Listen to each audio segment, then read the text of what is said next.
Para ese momento fueron como 5.000 o 4.000 personas escribiendo en mi Instagram: quisiera suicidarme o quisiera quitarme la vida. Estaban pasando por momentos muy difíciles y como que eso fue un despertar para mi carrera en el que dije, esto hay que usarlo para bien, o sea...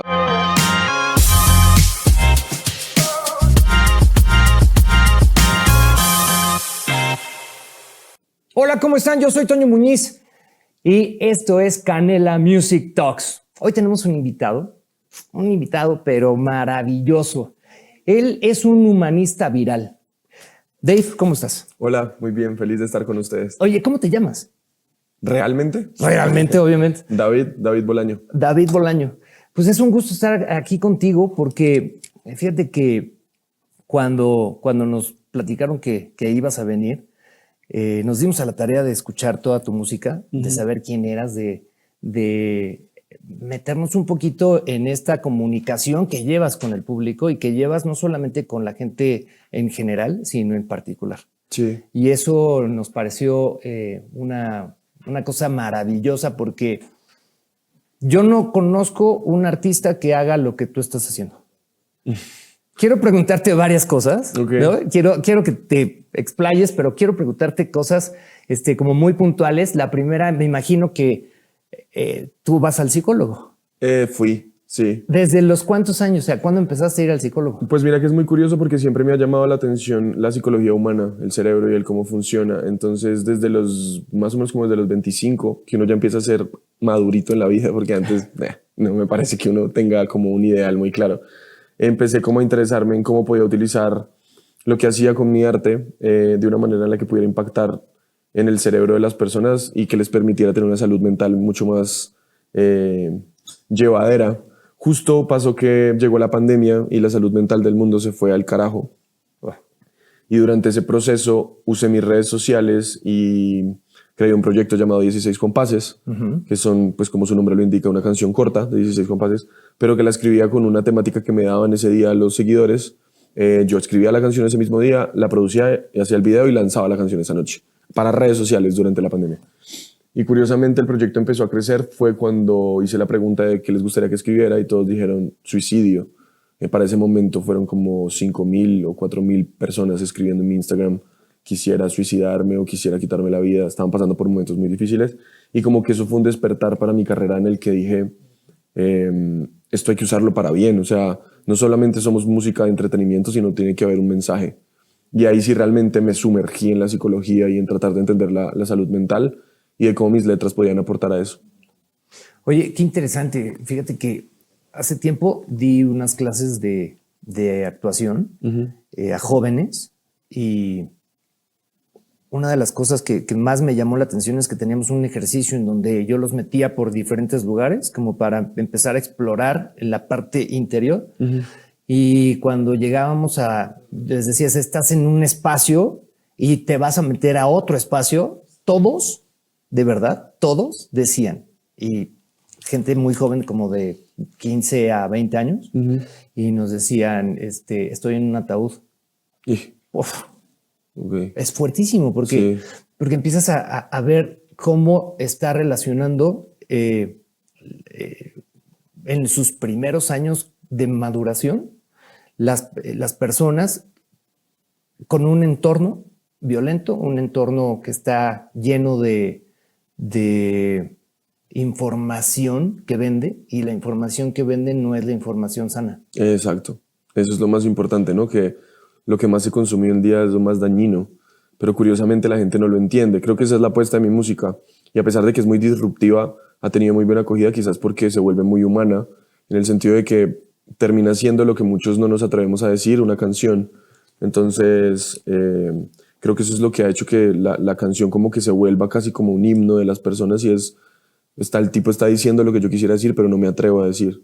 Y es todos o sea, hay como un vibe generalizado en las redes sociales de todos estamos bien, pero es cuando más mal hemos estado. Sí. Y ahí creo que viene el problema de la salud mental que hay en este momento. Fuertísimo. Oye, ¿cómo encontraste la relación entre la música y la psicología? Yo creo que está totalmente. Yo estudié producción de música y composición en la universidad y siempre discutí con la facultad porque en la teoría de la música siempre hay como un inconveniente en cuanto a lo erudito, que es tan exclusivo de los que la estudiamos, y lo que es lo que, ¿cómo lo podría decir? Lo que consume la masa, que es la razón principal por la que deberíamos hacer música, es que es lo que genera adentro. Los eruditos suelen burlarse de quienes hacemos música para la masa, porque sienten que solo deberíamos hacer música para el cerebro y consumirla de una manera que me parece que pierdes absolutamente toda la magia que tiene. Pero resulta que la masa consume la música por lo que causa en ellos cuando la escuchan. Desgraciadamente, la música que se está escuchando hoy en día, a pesar de que mucha gente diga que no, es una programación neurolingüística del cerebro. Y el reggaetón y las letras que se están consumiendo programaron la sociedad que tenemos hoy en día, en el que las mujeres están completamente expuestas como un objeto, en el que un hombre solamente habla de dinero, en el que... Y entonces dicen, no, yo no soy lo que escucho. Pero si todos los días lo escuchas y el viernes te vas de fiesta y actúas como la canción que lo estás diciendo, claro, tu vida poco a poco se empieza a convertir en eso, ¿no? Y desgraciadamente es lo que tenemos. Cada vez va más hacia abajo la música en cuanto a consumo. La música, lo hablaba en estos días, ha caído en un punto en el que ya literalmente la gente se sabe 15 segundos de tu música y por eso es un hit, pero van a un concierto y los otros 2 minutos 40 no se lo sabían, solo sabían el TikTok. Y entonces a muchos de los que manejan los hilos de la industria les encanta porque, claro, se volvió esto como una venta de huevos en la que lanzas una canción cada 15 días porque ya una canción de un mes es vieja y todos los contenidos se volvieron absolutamente desechables. Y no se dio la gente cuenta que nos volvieron a todos desechables. También somos un número para ellos. Oye, de eso vamos a hablar un poquito más adelante, pero platícanos, por favor, de 16 compases. O sea, ¿cómo impacta el conocimiento, ¿no? En esa música, ese conocimiento de la masa que te escribía y que con los que trabajaste? Pues mira que justo ahorita que hemos estado haciendo el tour, hemos tratado de meter algunos de esas canciones, porque el objetivo era usar ese mismo beat del que te estoy hablando de reggaetón, que es tan pegajoso, que hace que la gente sin que esté escuchando la letra se mueva y se le pegue la canción, pero con una letra que le deje algo. Entonces ha sido un proyecto muy bonito porque al tener esa letra como que te hace generar un poco de conciencia, pero al mismo tiempo te estás bailando la canción, terminas como en un dilema entre yo qué carajo estoy haciendo, porque la bailo, pero me está dejando algo. Es un proyecto que yo realmente creo que mucha gente ha dicho que le ha salvado la vida a mi música, pero siempre les digo que son ellos quienes salvaron la mía, porque también me hizo entender que sí había gente que quería escuchar ese tipo de música. Desgraciadamente llegué a muchas sesiones de composición con mucha gente que escribe hoy en día las canciones que son hits, y les proponía que escribiéramos música como la que yo hago y decían que la gente no quería escuchar eso, que las mujeres solo quieren escuchar acerca de perreo, dinero y estupideces, que porque eso es lo que pega. Pero pues yo creo que todos queremos en algún momento, o sea, creo que hay música para cada momento, ¿no? No voy a satanizar que el reggaetón no sea, de hecho me gusta el ritmo. Mi inconveniente siempre ha sido, sin importar el género, es que le estás dejando al mundo, ¿no? Como que hay dos tipos de personas que vienen al mundo y es una las que pasan por él y otras las que dejan algo para que el mundo, sea en el tiempo que sea, se lo consuman y dejen algo.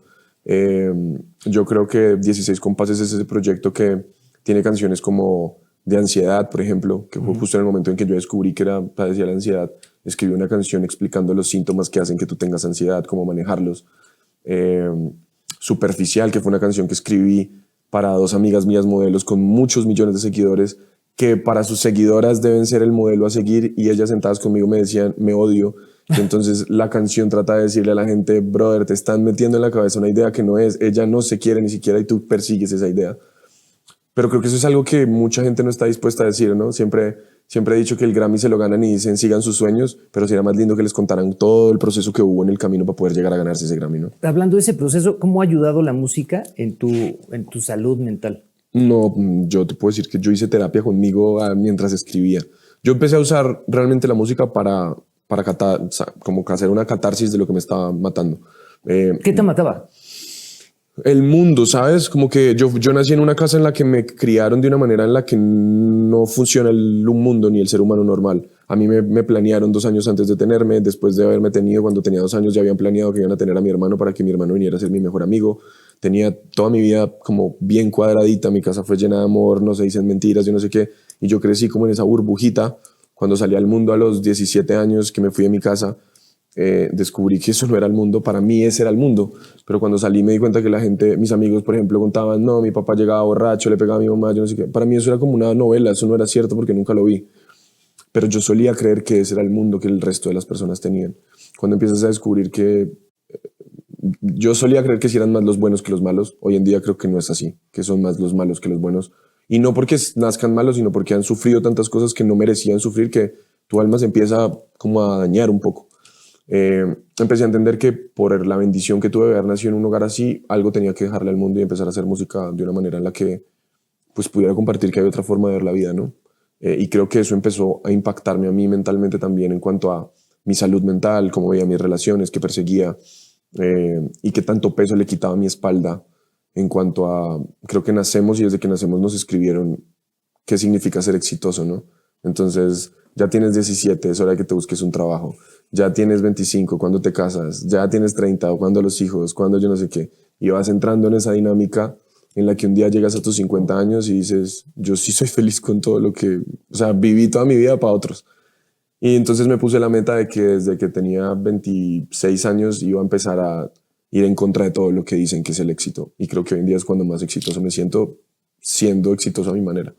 Buenísimo, buenísimo. Oye, ¿cómo balanceas la música popular, ¿no? El reggaetón, estos ritmos bailables, con un mensaje auténtico?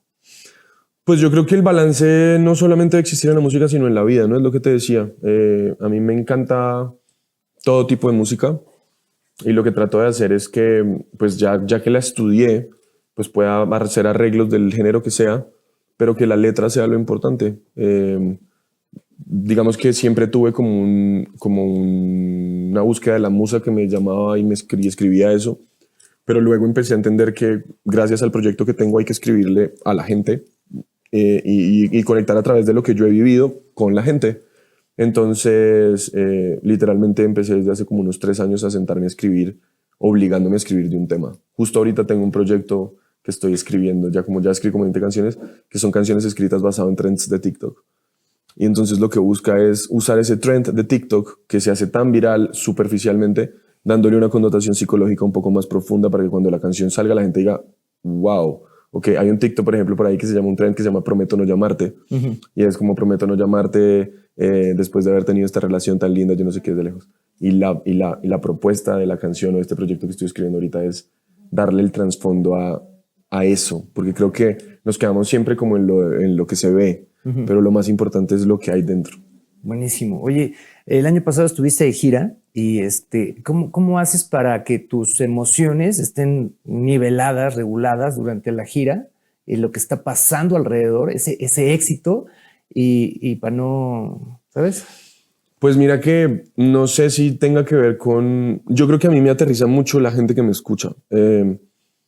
Pasa que no creo que sean seguidores de los que endiosan, si esa es la palabra que se puede decir, a una persona en cuanto a... Ni tampoco persigo eso, ¿sabes?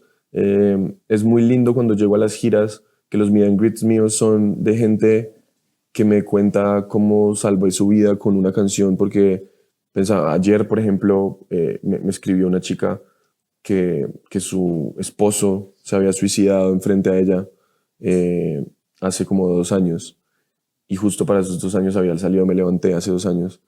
Y cuando ya estuvo más oscura, fue ella quien a través de mi música empezó a salir adelante. Y pues uno lo cuenta y realmente a mí me pareció fuertísimo. Lloré con ella ahí mientras me lo contaba, pero le decía que la gente persigue mucho los premios, ¿no? Los Grammys y esas cosas. Y a mí me parece que el premio más lindo es ese. O sea, que un día escribí una canción roto y me salvó la vida a mí, eso se la salvó a millones. Y se volvió en su momento tendencia una canción de un artista independiente, porque creo que fue la gente quien lo sintió. Y creo que es una cachetada también para esos que dicen que esas letras no pegan, ¿no? Y que eso no es lo que quiere la gente.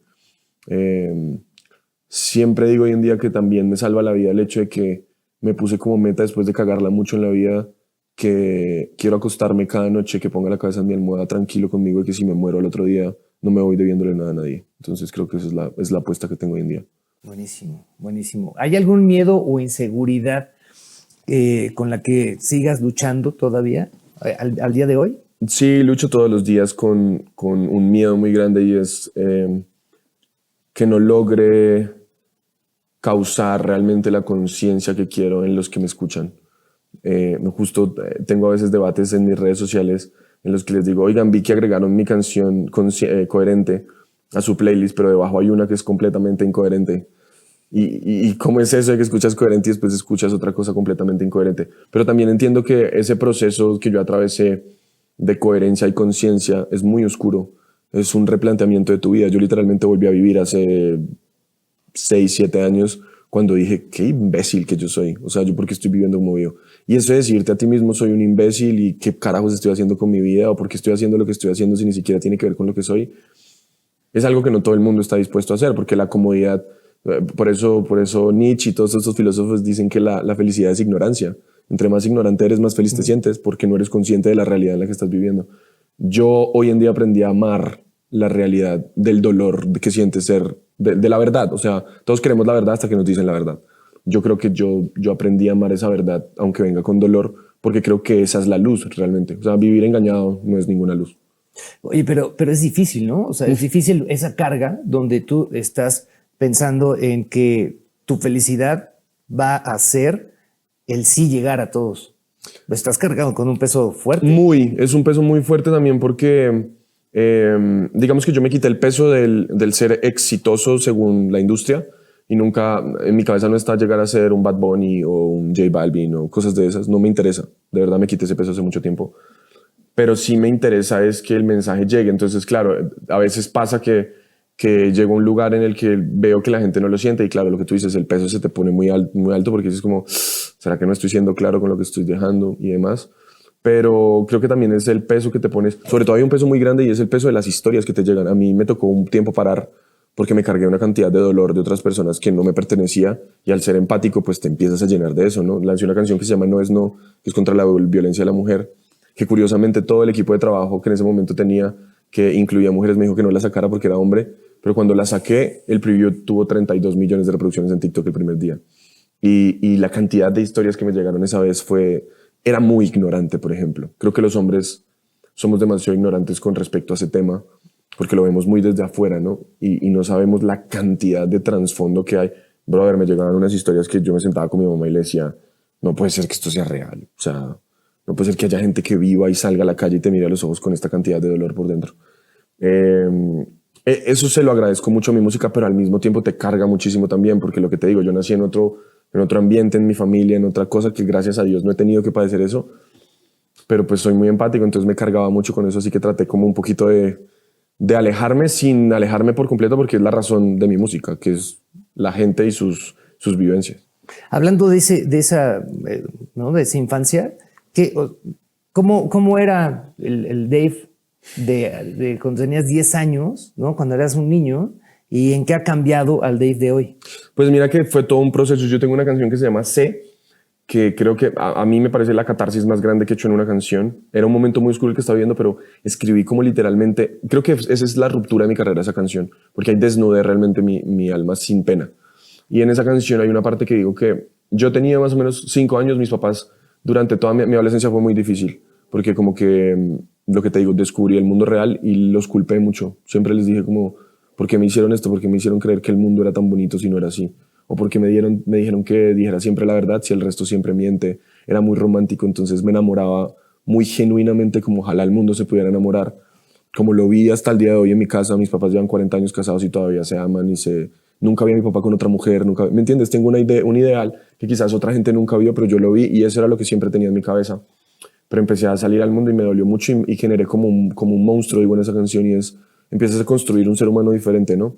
Entonces yo veía que el romántico, que el que escribía cartas, que el que hacía poemas, a las chicas como que les gusta, pero lo usaban. ¡Qué bobo! Exacto. Y entonces yo empecé a construir del ego, el creído, el que te usa, y me funcionaba hermoso. Entonces yo andaba con una y todas querían y yo, wow, lo que les gusta es que sea un HDP. ¿Sí? Y el HDP se me empezó a montar en lo que yo era. Y ahí es donde escribí en la canción cómo construir un monstruo para proteger al niño que se estaba rompiendo. Y ese maldito monstruo se me volvió quien era. Y entonces ahí es donde te digo que llegó un punto de mi vida a los 25 años que era el monstruo que criticaba, pero el que me protegía. Y ahí dije, no, me voy a quitar ahí fue la primera vez que entré como a psicología y dije, me voy a quitar este pesito que me construí y voy a aprender a vivir. Y ese proceso se me eriza la piel porque es de los más duros que he tenido en mi vida, porque claro, es literalmente volver a vivir a tus 25 años. O sea, ese niño que me acabas de preguntar era un niño que mi mamá le cuenta a la gente que ella iba al cajero y yo le decía, mamá, saca, saca, que la señora que está allá necesita plata. Ese era el mundo que yo tenía en mi cabeza, como un mundo más igualitario, en el que me dolía que hubiera tanta desigualdad, en el que me dolía que la gente no tuviera para comer, que los niños no tuvieran lo que yo tenía. Desgraciadamente hay una frase que dice que el ser humano nace bueno y la sociedad lo corrompe, y no hay nada más cierto que eso. Por eso siempre le digo a la gente que me escucha que tenemos que ser la versión que queremos que el resto sea con nosotros, porque siempre le pedimos a los demás que sean buenas personas, pero no somos nosotros como quien da ese primer paso, ¿no? Y creo que hoy soy muy congruente con ese niño, ¿sabes? Como que ya maduré muchas cosas, obviamente me sé proteger para que no me rompan, pero le soy completamente fiel al niño que quería un mundo diferente, y escribo y me pegué con canciones que escribiría ese niño, diciéndole al mundo como cree en ti, enamórate de ti, el mundo es bueno, está bien ser bueno, aunque te digan que es bobo ser bueno.